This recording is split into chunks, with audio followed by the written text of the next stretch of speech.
Hey, good afternoon, everybody. You have made it to Wednesday. It's October 5th, and this is Tropical Tracks. And as long as there's something out there, I'm going to be talking about it. Anything that could potentially threaten just about anybody in the Atlantic, especially the Western Atlantic, Caribbean, and the Gulf of Mexico, I'm going to be talking about it, following it, and of course, giving hurricane preparedness tips, advice, whatever you want to call it, knowledge, information, anything you can use to get ready if we have a storm. If you didn't or you weren't with us at the beginning when we started tracking at first Fiona and then Ian, there's a lot of information in there. I'm going to try to, in the coming weeks, after things quiet down for good, go through some of that, extract some of it out, and put it into little clips, just kind of as a refresher, as a reminder of things that we do when we live in an area threatened by hurricanes. Of course, as I always want to do, and by the way, we're waiting on the advisory for Tropical Depression 12 in the eastern Atlantic, not this tropical system here. So when that comes in, I'll pop it up right away. But let's talk about the areas potentially threatened in the next 5 days.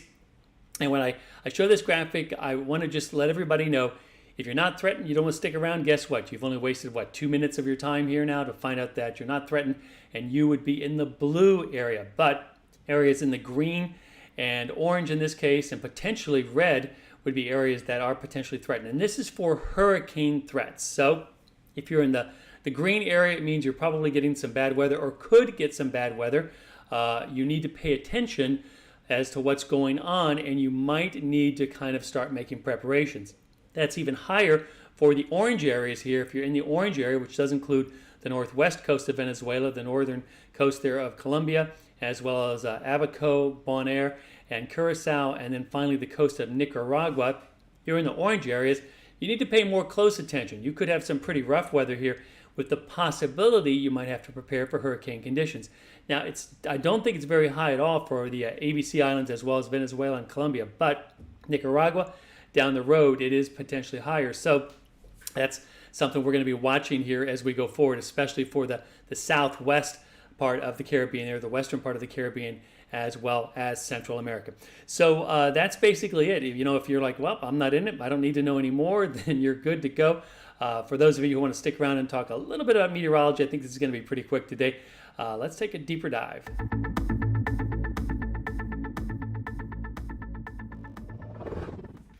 All right, so starting off here is our visible loop, kind of what we call a basin overview to get the broader picture of what's going. Well, there is, as I said, there is our Tropical Depression 12 advisory. We're getting kind of towards the end here. In fact, the next advisory is going to be at 11 p.m. tonight, and it's still a depression. There's no watches or warnings, and it's forecast to dissipate by tomorrow afternoon. So good news there. We will be done with that tropical depression that was kind of just sitting on the map, but really not doing a whole lot.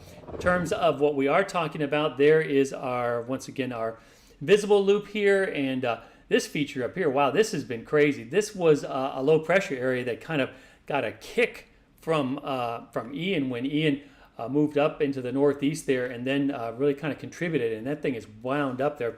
Been some really stormy weather along along the mid-Atlantic states there, on up into southern New England there. So been pretty nasty system. It is going to be moving out because of this little disturbance here. That's going to drop on in and kick that thing that's been sitting on the East Coast out finally, right? Finally.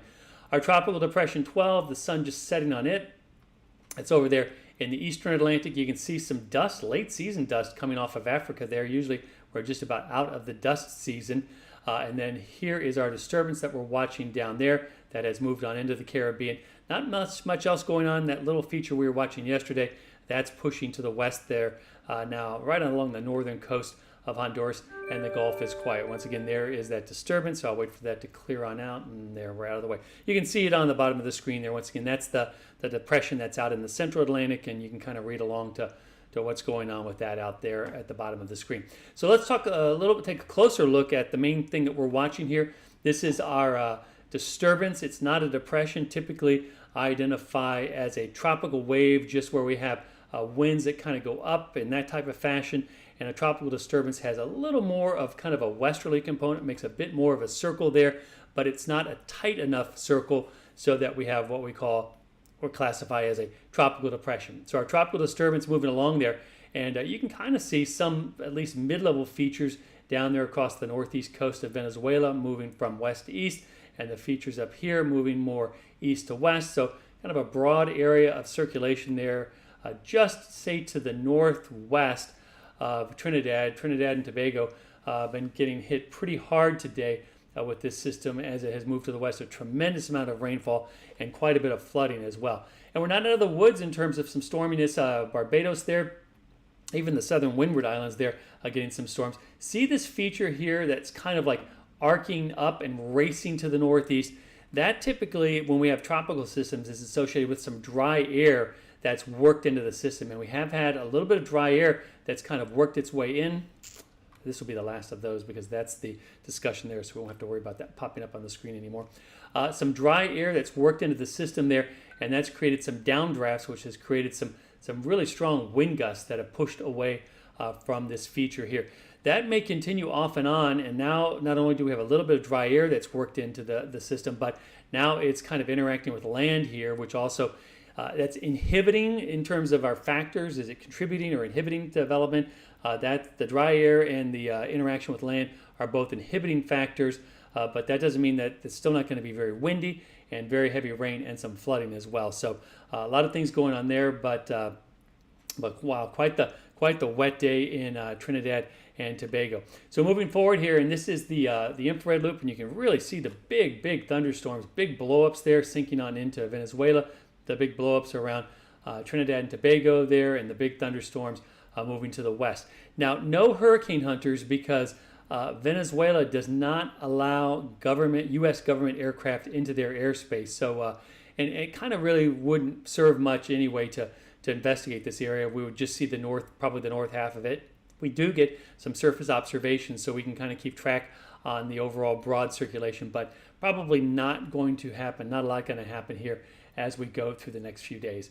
So here's the bigger view. This the water vapor loop, and really kind of shows us the atmospheric currents here. There you can see that monster low that's been sitting on the east coast. Here comes the next low, and that's going to be the kicker there that's going to come on down and finally knock that feature out of there that has been basically stacked in the atmosphere all the way from the surface way up in the atmosphere, and sometimes stacked systems don't want to move along. There is the disturbance, the depression there, tropical depression 12. And you can see it's getting some westerly winds, some dry air pushing on it. That's why it's forecast to dissipate, getting a little bit of help there from that upper low that's helping to push on it. Here's some of this dry air. It doesn't look like it extends all the way into our disturbance there, and that's into the Caribbean now. But as evidenced by that outflow, that arc cloud racing away, there is some dry air getting in. And then it's not too dry, but it's not too moist either, kind of upstream from the disturbance in the central Caribbean there. And you can see over here in the Gulf, we've got some dry air, which has brought some pretty nice weather now to Florida. And also you can make out a little bit of subtle westerly wind flow there as we have kind of two branches of the jet stream, one down here and one that's a little bit farther to the north. Also, if you really use your imagination, you can kind of make out a very gentle turning motion in the atmosphere right there. That is a block in the high pressure system steering currents, and I'll show you that in detail in just a second here, but that is something that we're going to be watching because it is going to influence what happens with our feature down here that is moving to the west. In fact, let's talk about that block that's in the atmosphere and what's happening with it. This is a computer model, kind of a rough idea of where the blocks are in the atmosphere and what's going on there. And you can see that if I had the features, it makes it easier to see. You can see that we have the blocking high that's off here in the Atlantic, and then we have this blocking ridge that extends from that high and kind of back over there into the Gulf. And then we have a couple of low pressure dips. We've got that one stacked low that once again is going to get kicked out by that next one that is coming in from the west. So let's start to move things along here a little bit into time. Here we are tomorrow morning. The blocking ridge remains firmly established. If we were to see a stronger feature try to come down here and break that block, or if the block was going to be kind of breaking and moving on out of the way, we would be a little more concerned up here in the Gulf as well as Florida, but that's not the case. The blocking ridge is staying in place. Our feature down here would probably want to run around the edge of the block like that, if it were to kind of try to work its way to the north, or if there was a weakness in the block, then it might try to want to come north, but that's not happening. We don't have any weaknesses or anything like that going on with the block. So that is Friday morning. Here we are now into Saturday morning, and you can see the blocking ridge is still very much in place, even into Sunday morning. The block holds on. Now, some models are suggesting that maybe the western edge of the block, kind of in this area over here, is not as strong, which would allow whatever develops out of this thing to kind of go a little more to the northwest. Potentially, that could threaten parts of Nicaragua as well as Belize. It's a little early to tell on that right now. And some models are suggesting that that block may even be stronger, which would kind of force our little feature here on down to the west-southwest. So folks in Costa Rica as well as Panama, at least you kind of want to be paying attention. You don't want to drop this completely. So pretty much all of Central America, right up into, I would say, Belize. Kind of keep an eye on this as we go forward here. You were in the green or orange areas there. And then going on into Monday, there's Monday morning. You can see once again the block pretty much in place. That's giving us a pretty good feeling that this feature here is at least going to be shoved to the west, to the south of us. So let's talk about the way that looks in the models here. And this is the European model, the ensemble model there. And you can see all the models in pretty good agreement. Now, whenever we have a system, of course, and I've said this many times, that's not fully developed into a tropical depression or a tropical storm, doesn't have a trackable center, we kind of have to watch the models a little more carefully. There could be some changes. There could be some shifts here or there as we go forward into time. So we can't, rely completely on this. But boy, that track from this model run here is really in some pretty good agreement here. There's really not much divergence right across into the Western Caribbean there. And most of the members show at least a tropical storm. Some show a tropical depression. A few show possibly a hurricane, but the agreement's pretty good there going into Central America. And that is once again into that 5-day time frame here. And let me loop it one more time. We can see the times up here and kind of get an idea of what's going on, where the models go. So once again, this is through 10 days in total here. And there we are, Wednesday, Thursday, Friday, Saturday into the Caribbean, over the ocean there, the sea, and that's kind of the Sunday, Monday time frame here on our closest approach. And then by 10 days, a lot of the members take it into the Eastern Pacific, just a few kind of straggle it up there to the northwest, and then there's the few that kind of show it in the Gulf, those are mostly outliers. There's through 5 days, that's going to be our area of interest there, and that black line is what we call the ensemble mean. That usually has the most skill. Here's the GFS ensemble, and a pretty similar solution here. Once again, the GFS, the center, basically, it depends on how it develops here. We don't have a developed system, so a little more uncertainty. The GFS has a little bit more spread here, kind of going on up as far north as Belize, and potentially as far south as Costa Rica.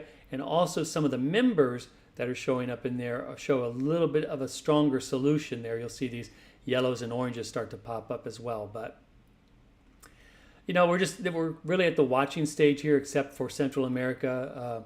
Watching it where Central America, you need to be, I think, at least thinking about what would I be doing in a few days here if this becomes a bit stronger and the models continue to bring it to the west. Probably at this case, based on these models, we wouldn't see any advisories started until it gets a little bit farther away from Venezuela and the northern tip of Colombia there, the northeast tip. And then once again, this is the 5-day time frame right over there, kind of on the end. So that's kind of summing it up today. Of course, I'm always encouraging everybody to like, subscribe, and get notifications. I'm also planning some other little features to kind of just educate, illuminate, talk about hurricane season, things like that. Talking to some real experts on some specific areas as we go towards the end of the season here. Oh, by the way, there is nothing else out there in the models that looks like it's forecast to develop or threaten the U.S. or South America, as well as Central America, as well as the Caribbean. So after we get this passed, maybe we will finally all get to take a break and take a breath as well. In the meantime, I will have another update tomorrow afternoon starting at 4:30 right here on Tropical Tracks.